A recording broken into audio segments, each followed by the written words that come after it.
Kendo migawo mochung'ne dongruok e alwora mar Nam Lolwe mano LBDA ochako chenro mar nyiewo ochele kuom jopur ochele e thidhna mantiere West Kano. Kaka ondamo mar chulogi kuom lal ma gisebedo ka giyudo, tudogi gi chirni to kod bende geng'o oko joblek ma osebedo ka duononegi chiro. Millicent Adhiambo miyowa ler.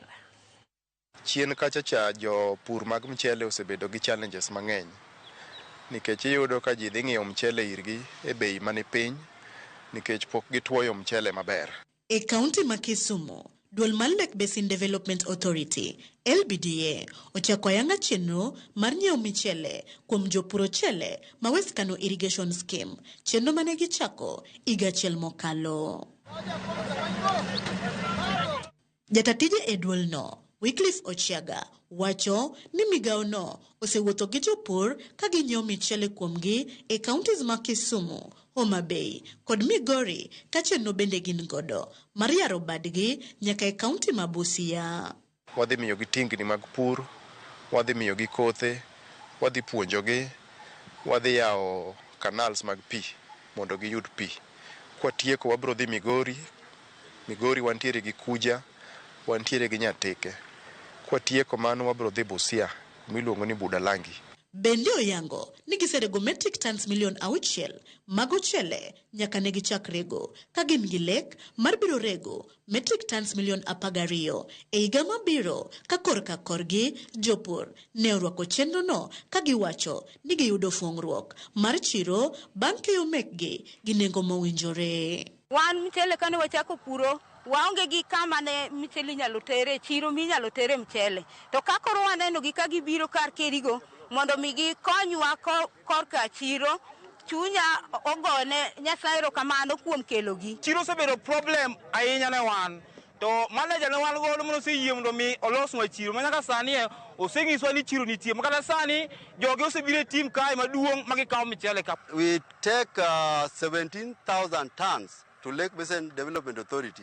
And I'm very much happy as the chairman. The farmers who took their rice to Lake Basin has already been paid.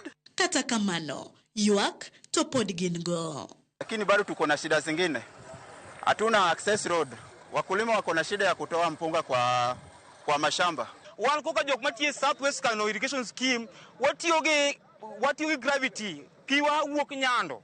Mondo mi ochop nyaka kuwe en kama bor. King'iyo kata canals magwa gi richo.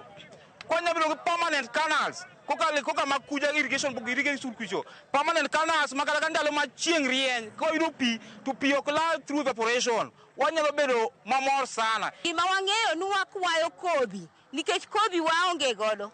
Kuom mano, Lake Basin Development Authority osingo mar wuotho gi jopur ochele kanyakla mar nyiewo chiemo pachoka kokalo e jiwo pur ochele kaka yor bero sekta mar pur.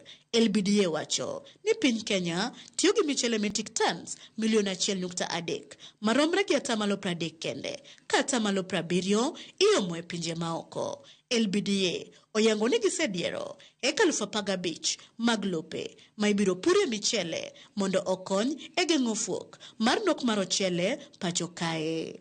Koro gimwatemo timo en ni wariwore gi bad sirikal mamoko ma bende timo gima watimo ni mondo wachor mchele migolo oko no piny oduoge 70 olwar piny kata mana nyaka 50. Kwadhi nyime wan gi geno ni pur mar mchele biro medore higa manyien wabed kwaseng'iewo tan milion 12 and mano biro konyo ngima mag jowa mapuro mchele thurwa ka.